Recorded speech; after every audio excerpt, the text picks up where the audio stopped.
Greetings and welcome one and all to Reassembly. Back from the 10 days of Reassembly giveaway. This is the very first episode that I have recorded since said giveaway. And before we jump back into the game proper and start building extra small fighter ships to flesh out the fleet, which I hope to do based on suggestions in the comments, by the way. So do continue to suggest fighters if you feel that you have an idea that should work well. But before we return to that, we have this, the tournament option. And I think we should check that. Oh, what was that? Downloading Steam Friendships? This is... Really? Is that simple? I was thinking of hosting a tournament in one of the streams at some point and asking people to send me their ships, but this makes it... Oh, this is fantastic. So much easy. Much enjoyment. Okay, well, I'm not going to play around with that right now, but wow, got some interesting designs there. Very interesting designs. We are going to do what I originally planned to do, and that is we are going to be adding all of the ships that were designed in the 10 days of Reassembly giveaway into one large battle royale to find out who is the ultimate victor. Let's get you all over there. Cosmo Outpost was not built as part of the giveaway. The Skiller, and that's it. So we've got the Skiller, the Charybdis, the Thor, the Scorpio, the Hammer, the Mjolnir, the Capricorn, the Anvil, the nope. The Nebuchadnezzar, the Titanbot, the Tess, the Phoenix Quill, the Gilgamesh, and the Gungnir. Really? Have I got two Capricorns or something? Have I missed someone out? Gungnir, Gilgamesh, Phoenix Quill, the Tess, that's fine, Titanbot, Nebuchadnezzar, Capricorn. What?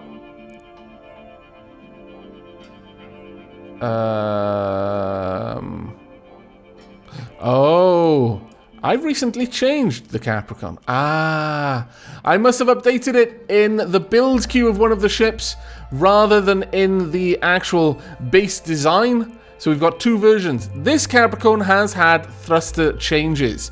It can now turn, basically. But that was what was confusing us there. So we've got the Mjolnir after that. The Hammer. Do we have the Hammer down here? I do not believe we do. Yes, we do, right there. Where am I looking? Let's clear this and start again. My lord. Phoenix Quill, the Test, Titanbot, Nebuchadnezzar. It only just started this episode and already I'm derping. Mjolnir, Hammer, Scorpio, Thor, Charybdis, and Skiller. And that is it. There we go. Alright. It's time to start. We'll go with bracket, I think. And we'll see how this goes. We'll have a proper little tournament. And that's all that this episode is going to be. It's just going to be trying to find out who is the champion from the 10 days of Reassembly. Now then, are we all ready? Is everyone ready to go? Yes? Then let us go. Okay, we've got two buys. The Capricorn and the Hammer are going forward. But first we are going to see the Skiller versus the Anvil. Now, the Anvil is a very powerful ship. Only if it can get close, though. The Skiller is effectively a mini Nebuchadnezzar. We'll see. Though that's perhaps a little bit unfair. I think the Skiller is probably got a very, very efficient thrusters design. Fire all the lasers. The Skiller, however, does not have much defense against that much proton swording. No? Don't feel like finishing him off? Are you playing with your food, Anvil? I can't say I approve. There we go. It is game over. I think it was a fairly decided victory, that one, from the moment the Skiller was pitted against the Anvil. Unfortunately, the Anvil simply has a bit more points worth of weapons on it, I believe. I could be wrong, but certainly the Anvil is very well designed to get in there fast against a ship and just strip it apart. We've got the Scorpio, our mine layer, versus the Nebuchadnezzar. This is going to be an interesting one.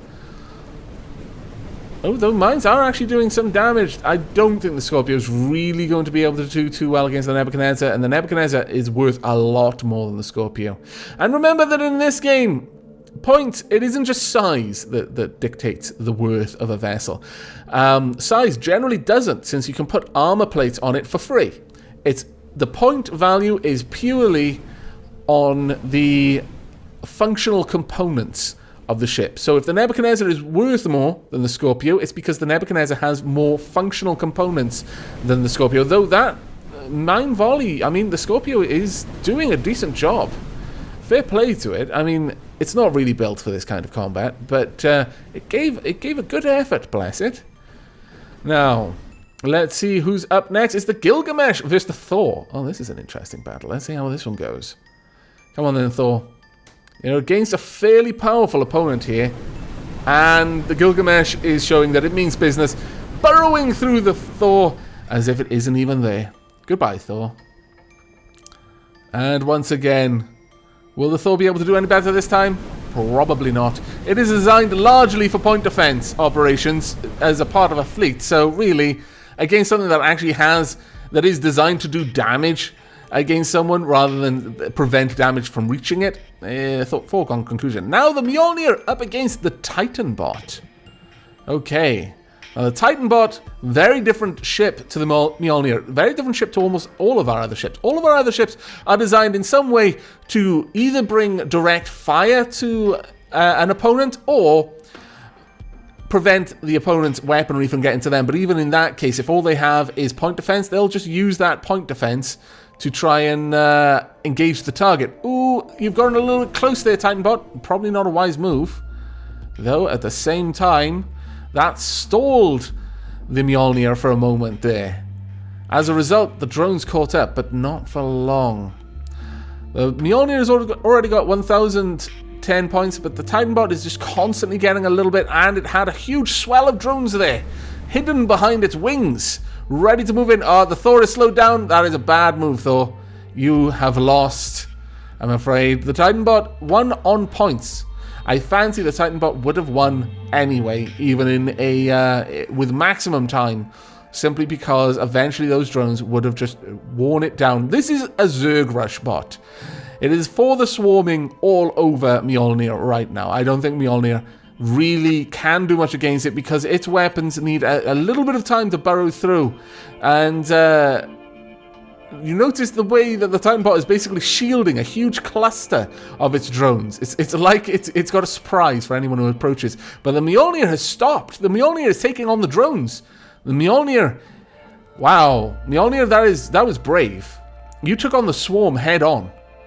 I appreciate that. That was very brave indeed. And you survived as well, which is impressive. I mean, the drones, their greatest strength is in small amounts of damage, very, very rapidly applied. So they're good for taking out exposed systems, not so great about taking out armor, which is far more robust. But that said, they managed to whittle down the front of the Mjolnir very convincingly. At this point, though, it looks like the Titanbot is like, yeah, I'm not going to get... I know what you want. You want me to come and fight you like a man? No. I am a hive. I fight in a very different way.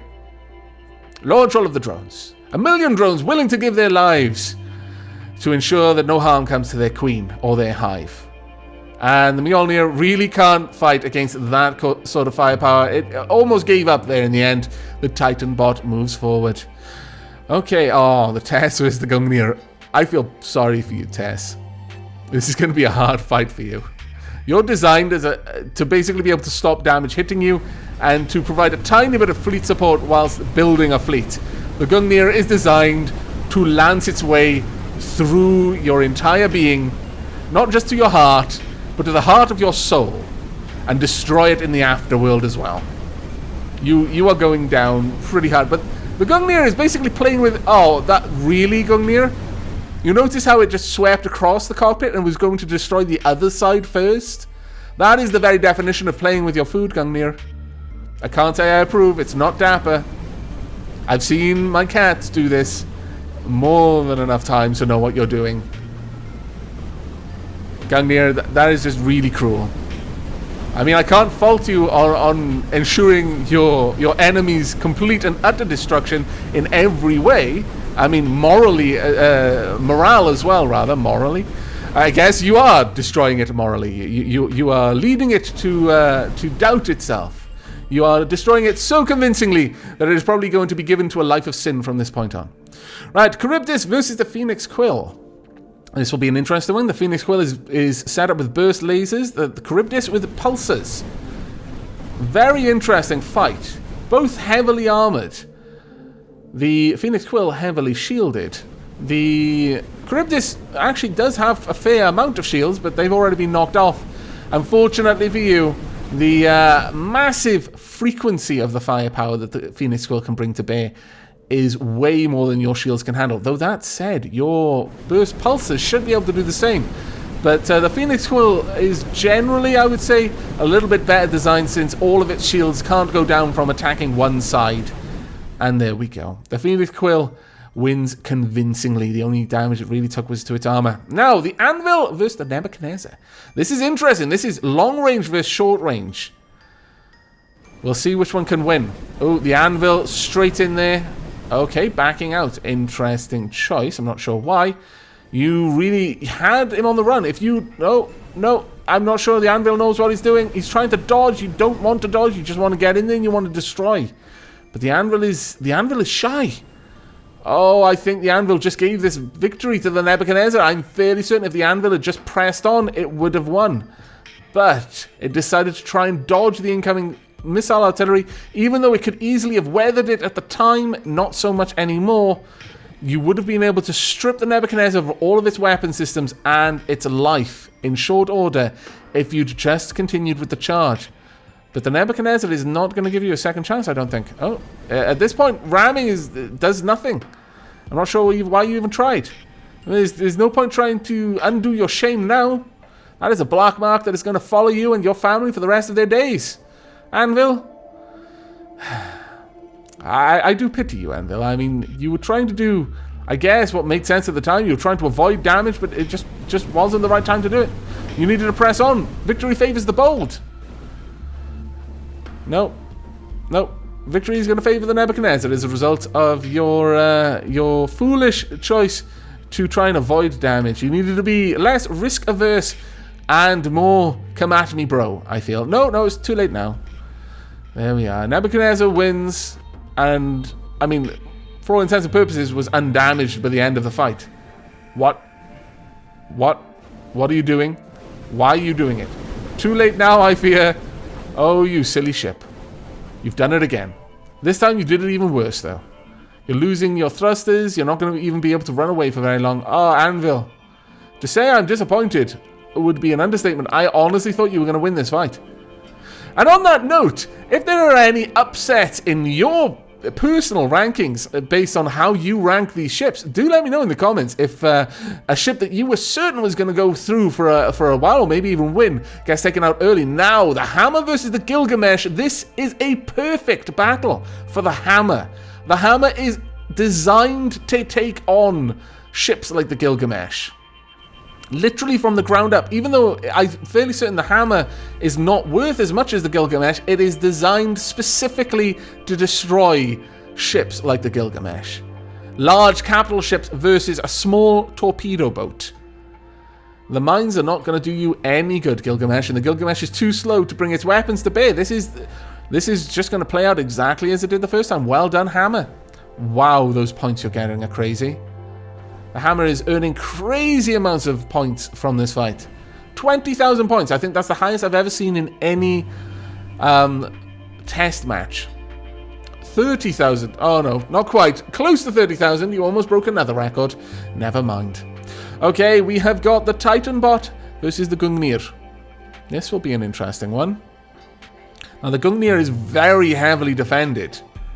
And it's got a lot of thrusters. It might actually be close enough. If you can take out the Titanbot's thrusters before he gets away, you may win this, Gungnir, but not if you don't. If you let the Titanbot maneuver, you're going to lose this. Its drones are coming down upon you. They are blotting out the sun. Well, the suns, the distant stars, you know, the points of light. It's in space, okay? The phrase doesn't really hold up anymore. And it looks like the Titanbot got away. Gungnir, you had an opportunity there, but I fear the swarm is upon you now. They've taken out some of your thrusters. I don't think you're getting out of this. Your shields are coming up, but no. The swarm is all over you. That's it. Gungnir brought low by a swarm of bees. Poor Gungnir. You did well. But look at Titanbot's points just racking up. It's probably going to get over 10,000 before it's finished off the Gungnir. Oh, no, the Gungnir has realized that it probably shouldn't just be sitting there while the bees are slowly eating it away. Too late, it's gone. Titanbot wins the round. Well done, Titanbot. Now, Gungnir, you could easily win as long as you do what you did the first time and then don't do the stupid stuff you did. No, too late. Titanbot knows what you're up to. Titanbot has already turned around. It's got its main thrusters firing. I don't think the Gungnir has enough speed to be able to catch up. I'm sorry, Gungnir, but this is going to be slow death for you. You are literally just going to be chipped away by tiny little guns until nothing remains. Poor Gungnir. You had a great amount of potential there. But, I mean, victory for the Titanbot. Well done, Titanbot, I should be saying. I shouldn't be picking sides. But I'm just a little bit disappointed that a ship that I feel could easily have won the battle isn't, mostly because of poor piloting choices. Your pilot failed, you Gungnir. And for once, I'm not the person piloting the ship. So it's not my fault. But there we go. Titanbot wins once again. Not quite 10,000, but close. Okay, it is now Phoenix Quill versus the Capricorn. No. Okay, now, the Capricorn got a bye. I'm wondering if the changes I've made to its ability to turn will make much of a difference. It might. It's able to turn very quickly now. And once the Phoenix Quill was in that toothy maw, there was no escape. There we go. Stupid amounts of forward speed. It's all over for you, Phoenix Quill. You're not getting away. The Capricorn hungers. And it will devour your soul. Or at least your armor plates. I mean, I think it prefers souls. Souls are considered a delicacy around these parts. But, you know, armor plates are good enough sustenance to keep you going. Now, the hammer versus the Nebuchadnezzar. This is interesting because it's missiles versus torpedoes. Now, the Nebuchadnezzar, I'm fairly certain, is much more, much higher point value than the hammer. So, I think if the hammer can get a couple of blows in, it will win. Because the Nebuchadnezzar is missing most of this. The hammer has some decent point defense on it. But unless the hammer gets some hits, the Nebuchadnezzar will win on points. If the hammer can get even 1 or 2 volleys, I think it will win on points. So this is down to village pride here. Missile kin versus torpedo kin. We need to find out who is the victor. Oh, that's a good volley and a connection. You're now point leader. You need another 1 or 2 of those to ensure that you win for the next 50 seconds. Can you do that again, Hammer? I mean, to be fair, if Hammer can get in a good volley, he might even win just by taking out the Nebuchadnezzar. 1,224 points. Unless the Nebuchadnezzar can start hitting you with a lot of its missiles, I think the Hammer has won this. Nebuchadnezzar is actually doing alright, but the Hammer has got some good maneuverability and, again, some decent point defense. Ooh, that one's going to hit the back. Well done, 3,925. I don't think the Nebuchadnezzar now has the ability to recover that kind of point gap. So it looks like the Hammer is going to win. I mean, I'm not sure if I would have called that victory. Oh, that looks like it's going to hurt. Yes, the Hammer is convincingly won at this point. But I'm not really sure I would have called that victory because the Nebuchadnezzar is a very good missile ship. It can launch an incredible amount of ordnance, but those torpedoes against larger ships, I mean, this is David and Goliath effectively in terms of point value, and the Hammer just has the better weapon for taking out its opponent. Nebuchadnezzar is doing well though for points here. I might have actually got an early victory. Unless, no, Nebuchadnezzar is not going to fly into that Hammer. You're going to have to predict a little bit better. Oh wow, it flew into that one though. Okay, you've closed the gap, but you've taken a lot of damage. I think you've taken enough damage that the Nebuchadnezzar is going to be able to whittle you down. Unless that incredibly long-range shot hits. Oh my lord, Nebuchadnezzar, you didn't even try to dodge. Right, the Hammer has got point leader. It will probably be able to hold on to that for 40 seconds, unless... Oh, no, actually, the Nebuchadnezzar is getting a good couple of connections here. And this is coming in. Nebuchadnezzar, you need to move. You need to move now. Ooh, you moved enough. And there we go. Some more convincing hits there. I don't know who's going to win this one. It could go either way at this point. The Nebuchadnezzar has the firepower to close that much of a point gap unless this connects solidly. And it did. No, Nebuchadnezzar has thrown her away. Well, I say thrown her away. There's not a lot the Nebuchadnezzar could do. It doesn't have that amazing of a turning ability, and it's a very big ship to accelerate. So, well done, Hammer. A surprise victor there. Very impressed, honestly. Very impressed indeed. But it looks like Torpedo-kin have the victory. Missile-kin, you must go home in shame. Right, Capricorn versus the Titanbot. The Swarm versus the Toothy Maw of Doom.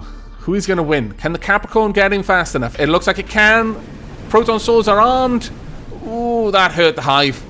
Can the Hive recover from this? If the Capricorn can just move forward. No, the Capricorn has gone off. I don't know where it's going, but it wasn't going the right way. Capricorn, you need to get in there, because if the Titanbot is allowed to, that Swarm will just overwhelm you in time. You need to stop being concerned about dodging the incoming firepower. It is inconsequential versus the amount of damage you could do to the Hive, and that's all you need to do. Titanbot is very quickly catching up in points. We've seen how quickly the Titanbot can catch up in points once the main part of the Swarm arrives. Oh, the Capricorn may be going for a run. Come on, Capricorn. You need to do this now if you're going to do it. Fire everything. Oh, wow. The Capricorn just ate the Beehive. The Capricorn is the honey badger of our fleet. Can it do it again, though? That's the question. Yes, it looks like it can. It's in there. It's eating. It's devouring. The Capricorn has slain the Titanbot. Titanbot did well. Bless it. Ooh. Now, this is going to be an interesting one. I think the Hammer is a smaller point value, and the Capricorn is designed basically just to ram straight forward. But that is exactly what the Hammer wants you to do, Capricorn. You have fallen into its trap. Your hunger has led you astray. Wow, the Hammer is emerging as a very unexpected victor here. I really wouldn't have said that the Hammer was going to win this tournament, but it looks like it's going to. The Hammer just decimated the Capricorn, who easily devoured the Swarm, the Titanbot, that I would have, honestly, I probably would have said that was in the top 3 to win this. Nebuchadnezzar was in the top 3 as well. And the Hammer has shown us that it should not be underestimated. There we go. Lots of little shots there. I mean, it can still bring a fair bit of firepower to bear, even if its torpedoes miss. I mean, it's not going to whittle through that armor anytime soon, but it will eventually. And if the Capricorn can't get in close, it's just never going to win. The Titanbot, the Capricorn hasn't even got a point yet. The Titanbot is just going to utterly destroy you. Sorry, the Hammer is going to utterly destroy you. I think I said the Titanbot. Damn it, the Swarm is on my mind. I'm really surprised that the Titanbot went out. But I guess the Capricorn was just well built for that. And those thruster changes have massively improved its combat effectiveness.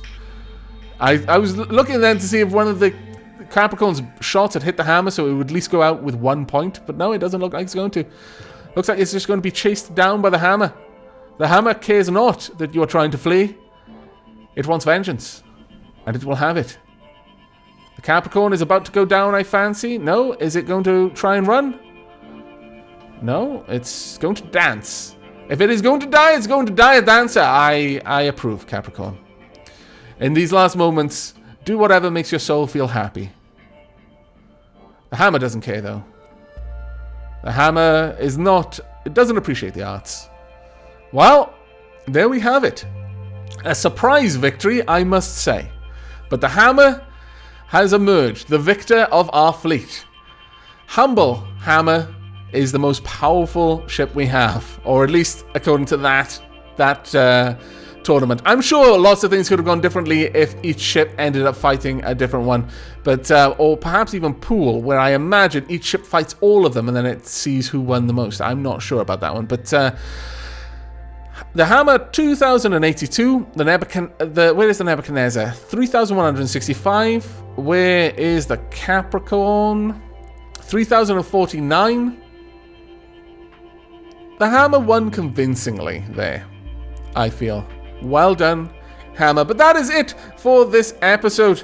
I do hope you enjoyed that and will be joining me for the next one. We will be getting back to fleet building. So by all means, drop a few comments of small fighters. Now, I do mean small this time. We're not going to be like, oh yeah, I want a small fighter, about 1,000, and end up making a 3,000 or 2,001. It'll be sub 1,000 at the very least. Probably sub 500 I'm looking for.